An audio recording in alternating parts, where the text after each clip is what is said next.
Jack, another strange week in Scottish football. First of all, can we your thoughts on Aberdeen's game being postponed at such short notice and the reasons for it? Well, I think obviously when we began the season last week, we hoped that we continue without interruptions, whether that was widespread or individual ones. So it's unfortunate, obviously, that there's been interruptions so quick into the season, albeit given the reasons for it. I think understandable. In terms of Aberdeen itself, I've got an enormous amount of respect for Derek as a manager. He's somebody that's helped me a huge amount during my managerial career. So I wouldn't offer an opinion or comment on Derek's players. Likewise, he wouldn't do for mine. He'll be dealing with that situation at the club in his own way. What protocols have you told your players to have when they leave the football bubble here at the training ground and indeed at the Easter Road? Yeah, well, they're advised to stay within. The ideal scenario is that they only work within their work environment in their house. But the wider society is opened up, so I think if we apply common sense to it, we know that that's unrealistic to expect that to be the case.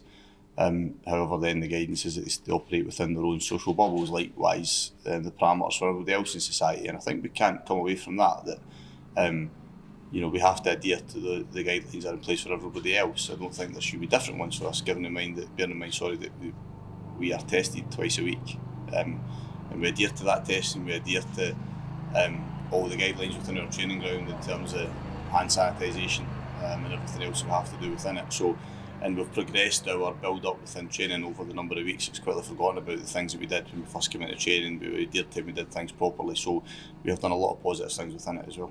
The First Minister was quite scathing in her comments about these players. Do you fear that another slip-up and Scottish football could be told to close down?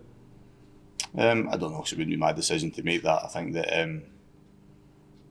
it's a reminder that the importance of us adhering to the guidelines that I've mentioned previously, because without that adherence, then we run the risk of obviously situations that have developed over the last couple of days, and we want to continue to work because that's what this is. It's an industry as well, so we want to continue to have our industry open, and like other industries, some that have been very much in the public domain, such as the debate around hospitality industries, etc. There's a lot of industries. I've got friends that are dentists, for example, the challenges they have to meet. So we are no different to other industries that we have to adhere to certain guidelines. So it's important that we continue to do so. She also said that there was going to be someone from the government would be speaking to all managers and captains. Have you had any discussions like that yet? No? Absolutely nothing. No, not been informed. Obviously, if that communication was relayed today, then I would imagine there's a procedure in place before it reaches me. But certainly, as of this moment, no, I've not had any communication. And is this a warning shot, though, across the bows of Scottish football, that they're not immune to what's going on in the outside world, in the big bad world? Yeah, I don't think they've ever believed that to be the case. I think that is something that has to be. I don't think that I certainly don't think there's a complacency or a belief from my players that they believe that they're any different from any other people. And as I said, we've had to adhere to a lot of guidelines, a lot of procedures. We're tested twice a week. We do that. We're advised prior to, so we travel away from home for the first time tomorrow in a competitive game. We're advised by David Flynn, who's our COVID officer, as to the guidelines we have to be at Livingston Stadium. It'll be different at Tannadice because there's slightly different procedures within each club and their own interpretation of the guidelines. So we'll continue to do that. It's advice, so should these be rules that are put in place rather than advice? Well, there is a lot of things that we have to adhere to at the moment, a lot more than the majority of other industries in this country. So I think people should remember that. We have to. I don't know many other industries that are testing their employees, including ones that are involved in looking after people who have the virus. So we go through a lot at the moment, and we meet a lot of guidelines. I think that's should be remembered. This is not.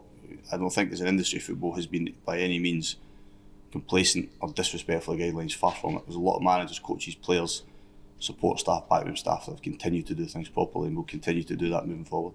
Let's talk about football then. You've been linked with a couple of players this week, Greg Docherty and Ross McCrory. Any developments with any of them?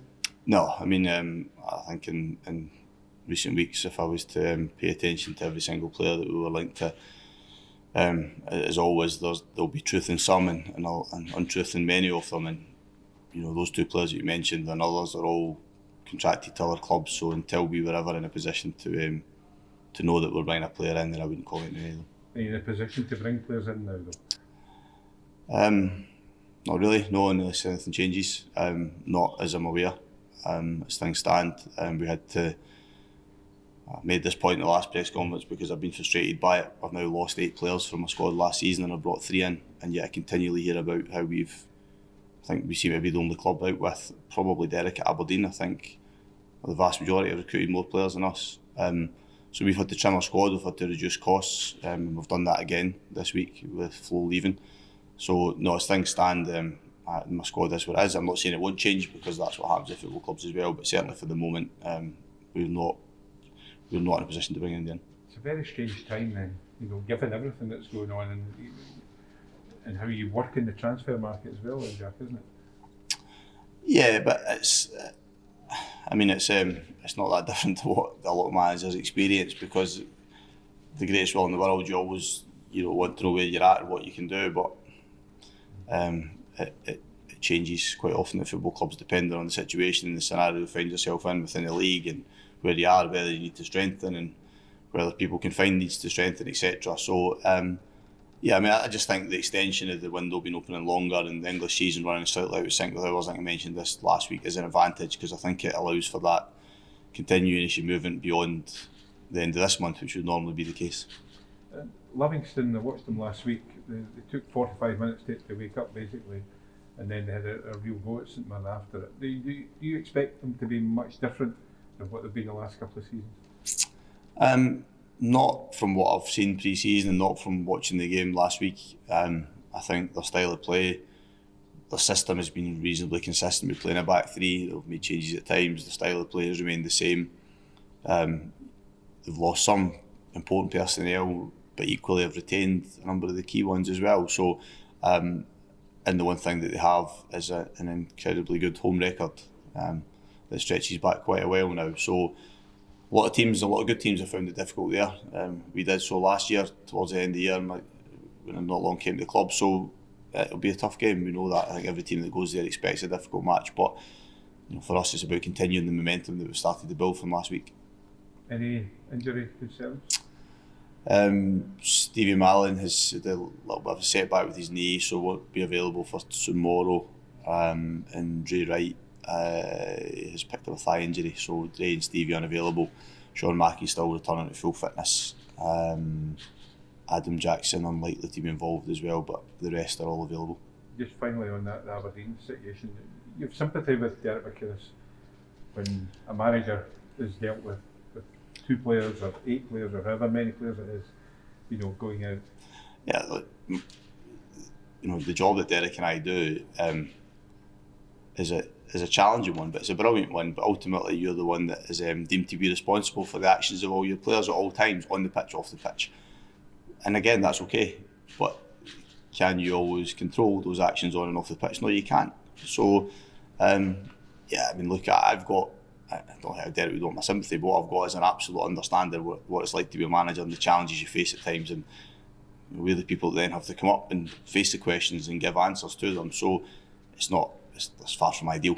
If I was in the situation here and I'm having to face these questions, it's not an easy questions to face. But as I said, Derek's not just experienced enough, but more than good enough to obviously deal with that challenge.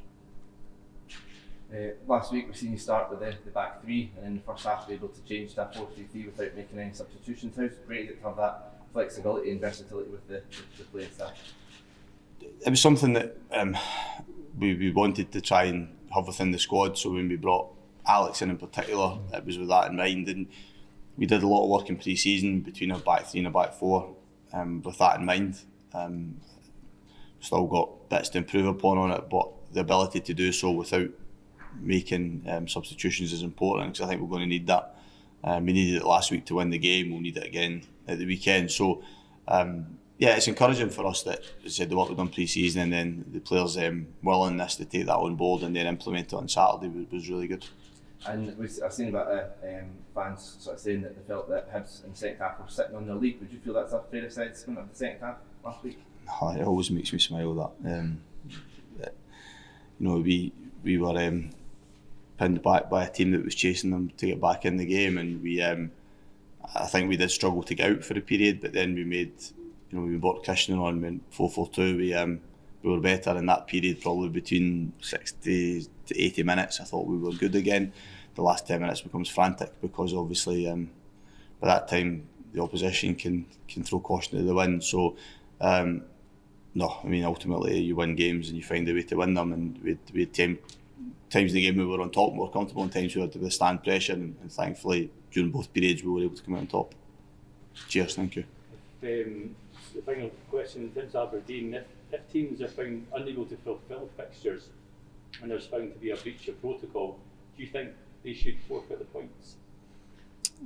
No, and that's for other people to decide, but no, I'm not going to stand here and say that I want Derek's team or any other team to be the other 2 points in that essence. No.